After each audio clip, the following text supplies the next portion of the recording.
కాబట్టి ఎవరు ఆ నమ్మకం నీ లోపల నా లోపల ఆపరేట్ అవుతూ ఉన్నాడు కనుకైతే ఆ నమ్మకాన్ని వదిలిపెట్టకుండా ఏమి జరిగినా ఏ విధముగా జరిగినా మనము దేవుడి మీదే ఆధారపడుతూ ఉన్నది కనుకైతే దేవుని నమ్మకముగా పెట్టుకున్నది కనుకైతే దేవుడు చూడండి ఆయన చిత్తాన్ని నీ జీవితంలో కరెక్ట్ గా చేస్తానే ఉంటాడు.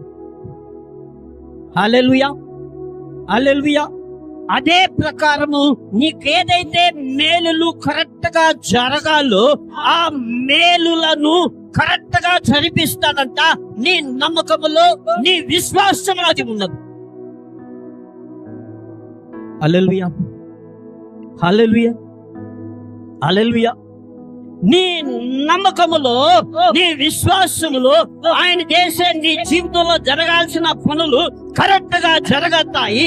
అదే విధముగా రెండవదిగా ప్రాపర్ గా జరుగుతాయి. ప్రాపర్ గా అంటే ఆ కాలములో నియమించిన ప్రకారము నీకు జరగాల్సిన మేలులు కరెక్ట్ గా జరుగుతూ వస్తాయి.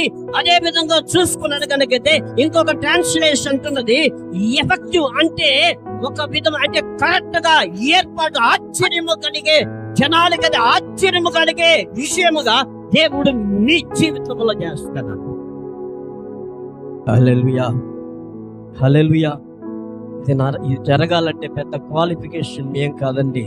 రక్షణ పొందిన తర్వాత, మారు మనసు పొందిన తర్వాత దేవుణ్ణి నమ్మాలి, దేవుణ్ణి విశ్వసించాలి.